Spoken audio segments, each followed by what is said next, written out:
Hello, everyone. I'm Kenton David Bell, your host of Soul Food and Fuel for Your Life. Plus, I have a new channel. It's The Secrets to the Law of Attraction and Beyond, where we'll be diving into everything Law of Attraction and beyond. I'm going to give you some updates real quick. So, many of you know that I went through a big cancer experience this last year and a half. Good way to describe it, cancer experience and all skin cancer.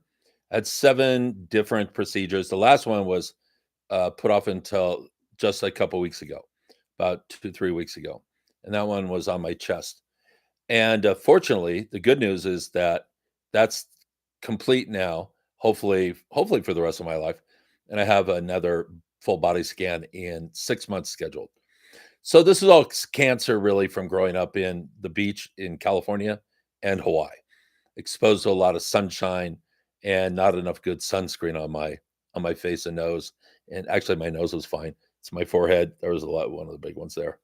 But I'm good. I'm more than good. And the last surgery was really cool because he said that the cancer tumor had decreased quite a bit since the biopsy, which is really wonderful news. And I also noticed that there's some spots on my chest that looked like they were cancerous, but seemed to be going away. They're actually getting dry and flaking, just disappearing, it looks like. And I think a lot of that has to do with the work I've done on myself. Um, it's a little annoying. I've helped many people over the years heal through heal from cancer, all different kinds. And I've seen miracles happen, and I've seen non miracles happen, meaning people who seemed like whether they were going to get any help or not would probably survive the cancer actually succumb to it. And I've worked with others who had like dire diagnosis, terminal type diagnoses, who healed completely from it. So what I found is the common denominator in all that was the person's desire to really live and to move through whatever blockages, whatever beliefs, whatever is holding them back from that greater connection to life and loving life too, and embracing it. So I feel like I'm really embracing that more than ever, and that feels really good. I'm in my early 60s now, so I don't have all the time in the world like I've felt even into my 50s. I've always felt somewhat immortal. I've been lucky in that way, I suppose. I've had a lot of close calls in life, a lot of what seems to be divine intervention in my life as well, which I am most grateful for. Um, but through the whole process of this last year and a half, I also lost most of my practice, my income.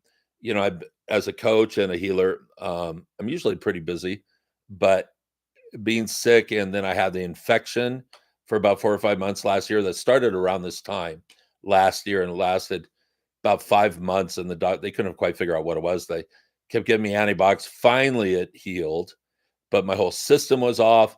Put on some weight. I'm in the process of losing weight now again, and always kind of struggled with my weight my whole life.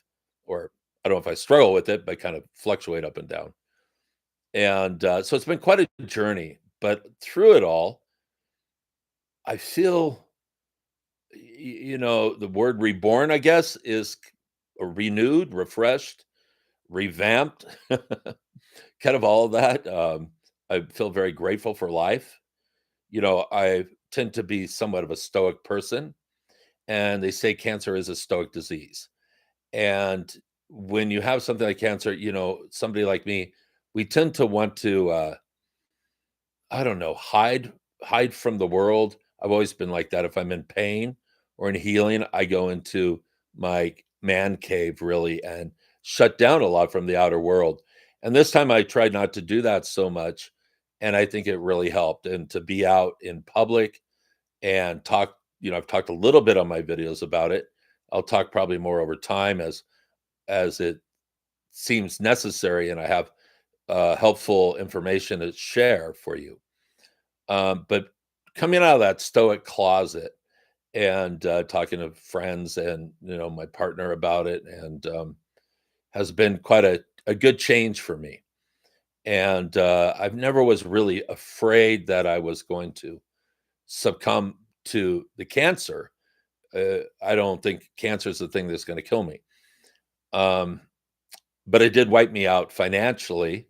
My practice, I work for myself, so my practice took a huge nosedive, especially after my infection and a few other things where I made up my mind, made some choices about how to work, who I'm going to work with, and so on and so forth.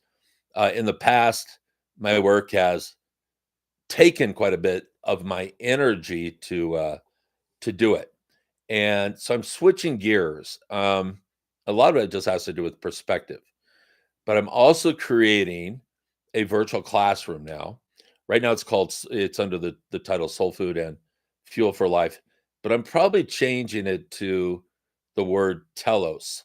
So telos is an energy that I've been channeling for, well, a little bit off and on, I would say for over a decade, but really just channeling written, like the messages for publication in the last year and a half or so. Most of these get published in the Sedona Journal of Emergence, which is a global publication. So it's actually located in Flagstaff. I'm here in Sedona, but the Sedona Journal of Emergence actually is located, their headquarters, the physical brick and mortar is in Flagstaff. But I've been publishing them for quite a few years off and on. So they published these channelings from Telos.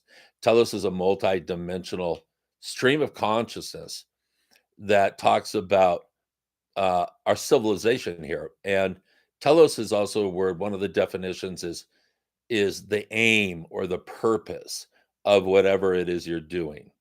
I think Plato was one of the first people to use the word telos, and I believe it's an ancient Greek word. So they call themselves telos. That's how they came to me. I say they because it's not an individual entity; it's a stream of consciousness that works directly with the throne of God and actually oversees um, multiple humanoid civilizations throughout the multiverse. That's right. So we actually are connected to some degree to these other civilizations. But that's not the point right now. The point is that Telos brings a particular perfection to the individual who's working with these energies. It is here to help guide us into our expression, call it our blooming into our fullness. And everybody's a little bit different. We all have these qualities that we're here to kind of learn about. And Earth is about learning power, not power over others, but power and mastery over yourself. And we're in a time right now where there's great change happening on the planet, as we all know, and the old is beginning to fall away. Many people are not finding traction in that old anymore. So, what I've done is I brought together aspects of my work with the Telos message. And this is also why I've created the other channel, Secrets to the Law of Attraction and Beyond, because the the building blocks of what I'm offering now have to do with deliberate creation and manifestation, which is law of attraction. It has to do with our DNA. Telos talks a lot about our DNA.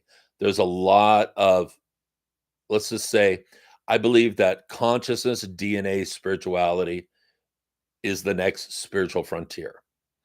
And we're going to learn a lot more about that in coming years. And not just from a scientific research approach, but from a more esoteric, metaphysical, spiritual approach. And there's a place where consciousness, DNA, intent, God, source, and us all come together. And we are really, our DNA, the cells in our body are really kind of like processors and antenna for the field. We are part of the field as well, for that divine intelligence that runs through everything. That's the architect of all it is, you see. When I first had my awakening back in the mid 90s, I had a spontaneous Kundalini awakening, and we'll be doing some Kundalini videos and training as well here. And in that initial Kundalini awakening, it was a couple days after that first rising of the energy, which kind of sent me to the moon, that Thoth, an Egyptian god, showed up in my living room in the evenings and started teaching me. Now, Thoth is considered to be the architect of the universe. He supposedly brought magic and reading and writing to the planet as well. These are all things, aspects that are very close to me, the reading, the writing, and the magic. I have a lot of magician in me. So there's a whole, I could talk on that for hours, and I will probably some other time. So I was trained a lot by Thoth in the evenings for quite some time. Thoth is still in my life. He shows up in different expressions, you might say, from past to current to even future. Thoth is evolved past the point where we are right now, but think of it, he's like a comet. There's a tail that we're all riding there too. Okay. So you can look at this in many different ways. I'm not saying you have to believe in Thoth to believe in this work. You don't. Um, but you do have to probably get out of the box of your normal thinking to get into the work that's being offered, not just through me, but through many individuals now around the planet. Why? Because we are in this time of great change. And people like myself are the teachers, the showers, the way showers, the activators that help people become or come into, step into the new awareness that's available for everyone. And it's a choice usually. Okay. You're not born into one, or you're going to step into the new consciousness, or you're not. It's a choice to do so. Many people are going to choose not to. They get scared and they want to hang on to the way things are. So they'll kind of ride out that wave that is a dying wave, while others, no matter what your age is, no matter how young, how old you are, decide to step into the new, which means letting go of a lot of beliefs that we've held to be true. You really can't step into the new hanging on to old ideas of Judeo Christian religious spiritual ideas. Now, personally, I've always had a great relationship with the Christ, and I feel the Christ in my heart. My name's Kenton, which means King's Castle. I always think of it as bringing the Christ in. And plus, I was born on Christmas Day. So there's a lot of resonance I personally have with the Christ. However, the old ideas of Jesus and the old ideas that really are, uh, propagated by the church and religious people, that is not going forward, by the way. That's not going forward. So you can't live in that and go forward. You can drop that and go forward.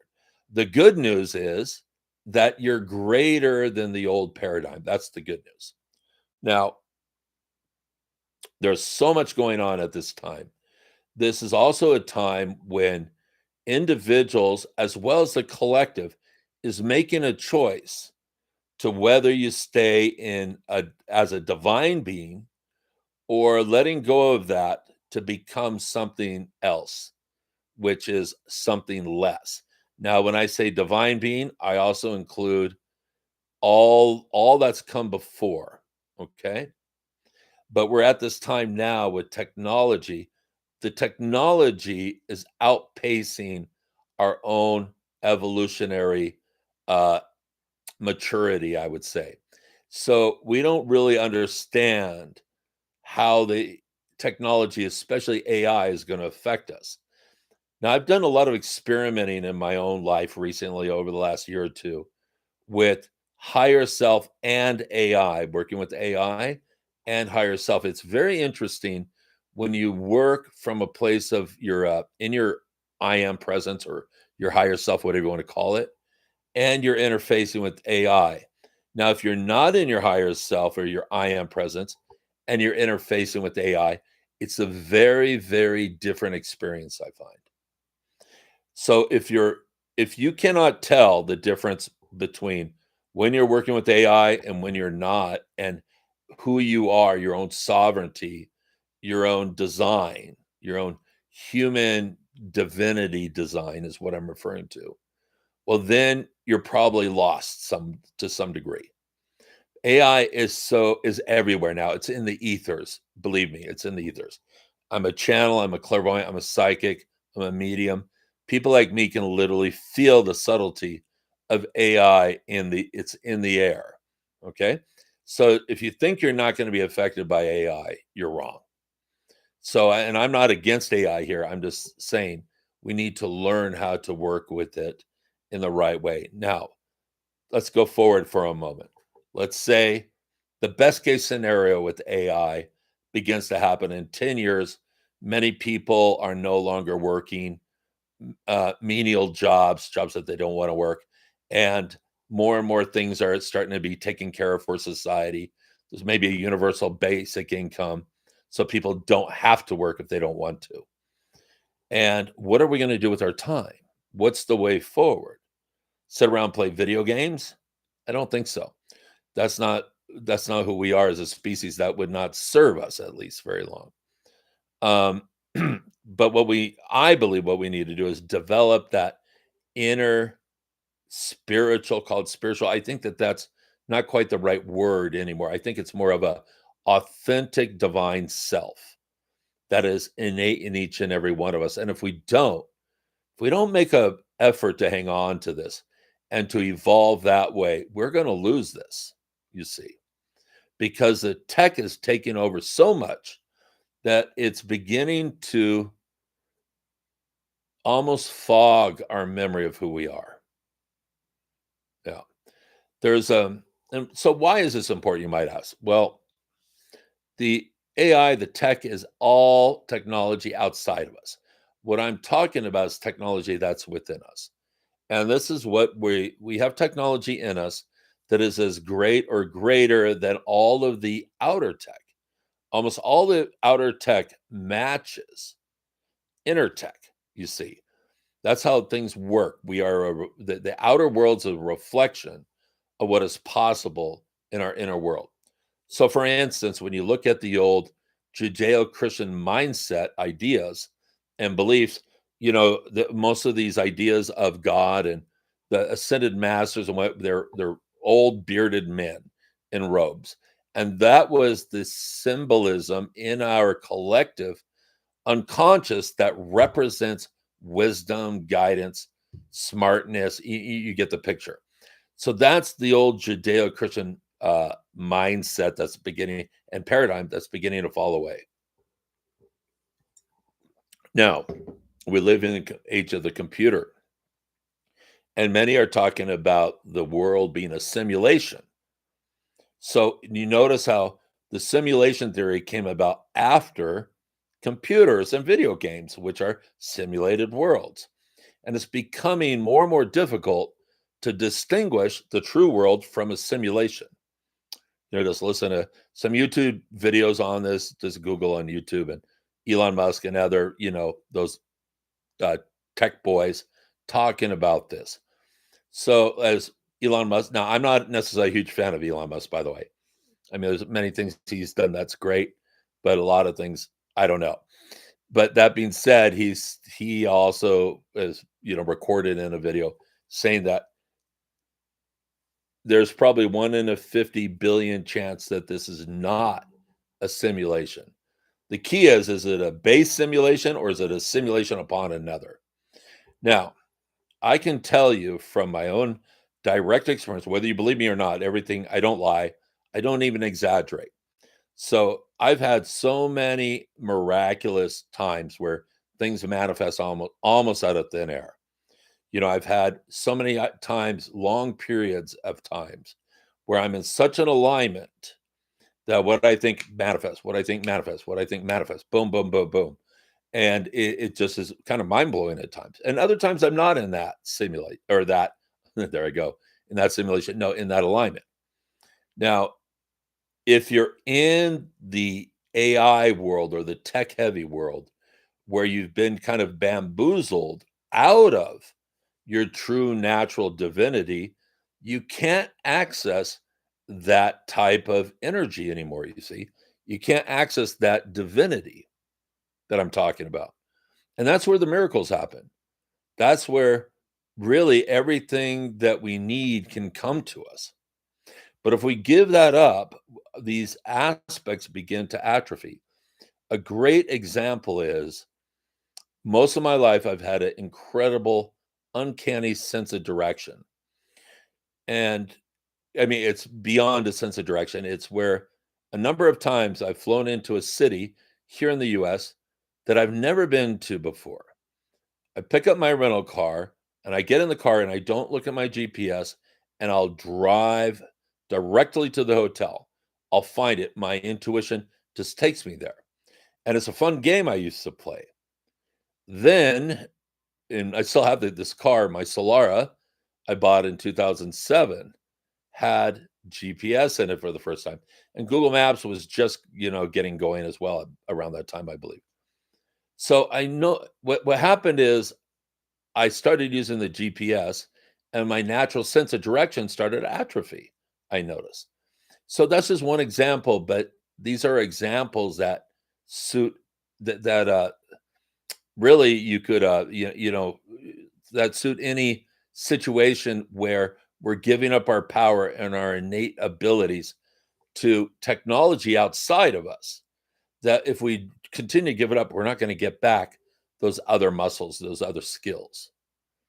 So then I ask you, if we're living in a tech heavy world and this is going on, but that core divinity is coming out of us, and now we're susceptible to relying only on the tech without our inner power, where does that leave us? I think in a pretty dangerous spot. Excuse me, dangerous spot. So I think it's very necessary to help, not to, first of all, myself, but then others begin to really connect to that divinity and learn how to use it. So I'm combining all the work I've done before, healing work and so on and so forth, with the law of attraction, because I believe that deliberate manifestation and people learning how to do this supports the future that is one of the better case scenarios for humanity. And in that, also locking in DNA work and abundance and healing will all be there too. But it has a purpose, and that's the telos. That's the aim, is to help the individual and organizations become more whole, to recognize their innate power, to pull it out, learn how to use it, put it to productive use, good use that supports you and those around you, your society, your culture, your work environment, your family, personal relationships, and all of it. Because that's what draws on our true power, you see. But if we give that up, we're going to go down the road here and we're not going to have much of our divine power left. This is true. So that's why I've created a virtual classroom as well. It's on a platform called School, and it is called, the classroom itself is called Soul Food and Fuel for Your Life. That's the title right now. I'm probably going to change it to Telos. Right now, it's free. This is a free classroom. There's courses in there. I'm going to be posting videos at least on one a week, talking about the energy shifts that are happening, but also infusing the space with the energies that I use when I work with clients long term. And the idea is to create an incubator space that people could come in, test it out, just kind of play in that space. It doesn't cost you anything. You're going to learn things, and you're going to, if you're open to receiving the energies of creation, the energies that are coming forward at this time to level up, you will receive those just by being in the space. Now, this is for free, okay? But you do have to participate in it. You have to, take some action, have some desire, and move into it. And it'll be fun, I promise you. And you'll learn, and you'll grow, and you'll grow. I've just had a soft opening with it. And one person I know started one of the courses. Mastering Time is the first course. So it takes you through a short course. It's quite easy. It's less than a week long, with maybe 20 minutes a day at the most. Probably about 5 days, 20 minutes a day if you stretch it out. So it's not demanding, but what it does is it begins to break down your old ideas of linear time. We're not in linear time anymore, and what we're doing is in this course and in the classroom is it's the fertile ground for opening up to the fifth dimensional aspect of who you are. Okay. Now, the basic classroom is free. Then there'll be other offerings that will cost money. It's true. I do this for a living, but my intention is to give away a lot of content, a lot of wisdom, a lot of my life knowledge and stories for free. I want you to absorb it, get into the feeling what I'm talking about if it resonates with you. And if it does, then I'm sure you'll want to continue on and maybe take some of the higher courses.